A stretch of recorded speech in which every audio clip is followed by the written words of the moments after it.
कहानियां जज्बातों की। आज की कहानी की जो सिचुएशन है उससे लगभग हर कोई या तो अभी गुजर रहा है या तो गुजर चुका है या तो गुजरने वाला है। आज की कहानी है समीर की। समीर पढ़ने में ठीक ठाक लेकिन बहुत मेहनती। समीर जब ग्रेजुएशन में पहुंचा तो उसके माता पिता चल बसे, लेकिन उसके दादाजी ने उसको कभी टूटने नहीं दिया। पिताजी बनकर उसके साथ पढ़ाई की, गप्पे लड़ाए तो फिल्म तक देखने चले गए। माँ बनकर उसका खाना बनाया, उसके रहन सहन का ध्यान दिया, उसके बालों में चंपी तक की। समीर का ग्रेजुएशन कंप्लीट हुआ, फिर वो शहर गया, उसे बहुत ही बढ़िया नौकरी मिली। फिर समीर ने धूमधाम से शादी की। लेकिन समीर दादाजी को शहर बुलाते बुलाते थक गया। दादाजी नहीं गए और जाते भी कैसे, आप ही बताइए। एक इंसान की पूरी जिंदगी किसी जगह पर बीती हो, वहां की खूबसूरत सी यादें, उसे भुलाना इतना आसान नहीं, उसे छोड़कर जाना इतना आसान। ऐसी बात नहीं है कि दादाजी बिल्कुल भी नहीं जाते थे। दादाजी कभी कभार जाते थे, लेकिन परमानेंटली शिफ्ट होने का कोई इरादा नहीं था। समीर, जैसे जैसे वक्त बीतता गया, समीर प्रोफेशनल लाइफ से थोड़ा सा परेशान हो गया, जिसका असर उसकी पर्सनल लाइफ पे भी दिखने लगा। समीर छोटी छोटी बातों पर चिड़चिड़ करता था, ऑफिस का गुस्सा अपनी बीवी और बच्ची पर उतारता था। और एक दिन अचानक दादाजी ने अपना बोरिया बिस्तर बांध लिया और शहर आ गए। अब कौन सा दादा अपने पोती के बगैर रह सकता था?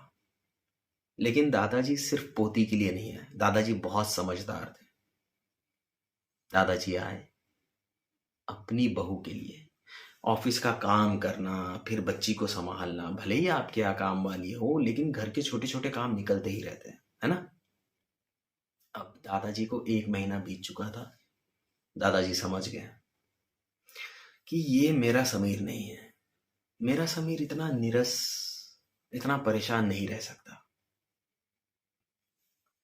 एक रात की बात है, समीर गैलरी में बैठा था। दादाजी उसके बाजू में गए और बैठ गए। दादाजी ने समीर से पूछा, बोलो क्या हुआ? नहीं, कुछ नहीं दादाजी।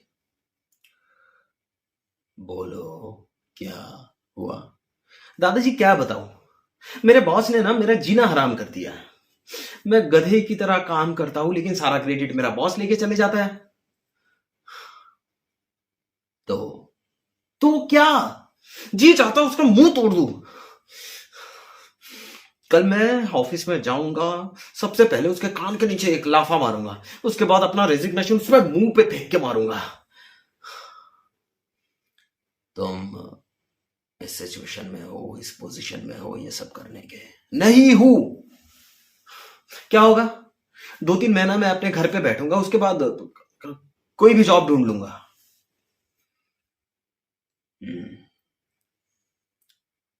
सांड देखा है? सांड? दादाजी, मैंने पूछा सांड देखा है क्या? हम्म एक सांड, पागल सांड, आक्रोश से भरा हुआ सांड पूरी रफ्तार से तुम्हारी ओर दौड़ रहा है। तुम गुस्से से भरे हुए, तुम भी पूरी रफ्तार से उस सांड की ओर दौड़ रहे हो। सांड अब तेजी से तुम्हारी ओर आ रहा है, तुम भी सांड की ओर आ रहे हो, और दोनों की टक्कर हो गई। नुकसान किसका हुआ? हाँ, मेरा। सांड, पागल सांड, आक्रोश से भरा हुआ सांड पूरी रफ्तार के साथ तुम्हारी ओर दौड़ कर आ रहा है। तुम वही खड़े हो। सांड अब तेजी से तुम्हारी ओर आ रहा है, तुम वही खड़े हो। जैसे ही सांड तुम्हारे नजदीक आया, तुम वहां से हट गए। फायदा किसका हुआ? ऑब्वियसली मेरा।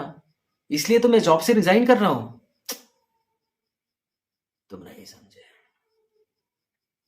ईमानदारी, खुद से ईमानदारी रखना और एनालाइज करना कि तुम्हारे काम करने का तरीका सही है या नहीं। अगर तुम्हें जो क्रिटिसिज्म मिल रहा है तुम्हें लगता है कि वो गलत है, तो फिर वो पागल सांड तुम्हारा बॉस है जो मानसिक तौर पर बीमार है। तुम्हें सिर्फ उसे देखने का नजरिया बदलना है। वो आएगा, बक बक करेगा, चले जाएगा, तुम वही खड़े रहना। वो आएगा, उठ पटांग सी हरकतें करेगा, चले जाएगा, तुम वही खड़े रहना। तुम्हारे बॉस में इतनी क्षमता नहीं है कि तुम्हें परेशान कर सके, लेकिन तुम्हारे बॉस की हरकतों से अगर तुम परेशान हो गए तो तुम उसे अधिकार दे रहे हो अपने सुख और शांति से खिलवाड़ करने का। समझे? लेकिन शांति से सिर्फ खड़े नहीं रहना है, अपनी ताकत बढ़ाना है। अब ताकत कैसे बढ़ाओगे?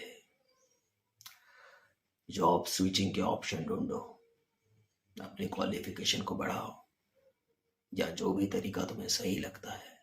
और जब तुम्हारी ताकत उस सांड के 50% तक पहुंच जाएगी, बिंदास रिस्क लो। You are free to take any risk. लेकिन पहले ताकत बढ़ाओ। बगैर ताकत के सांड से टकराओगे तो नुकसान किसका होगा? अब आगे मुझे कुछ कहने की जरूरत नहीं है, तुम खुद समझदार हो। इतना कहकर दादाजी वहां से चले गए। लेकिन उस रात समीर सोया नहीं, बिल्कुल भी नहीं सोया। कुछ सालों बाद दादाजी ने फिर से अपना बोरिया बिस्तरा बांध लिया समीर के घर जाने के लिए। लेकिन इस बार दादाजी बहुत नर्वस थे, बहुत ज्यादा नर्वस थे। और हो भी क्यों ना, जिंदगी में पहली बार दादाजी फ्लाइट से ट्रैवल करने वाले थे, प्लेन से, और वो भी इंटरनेशनल फ्लाइट।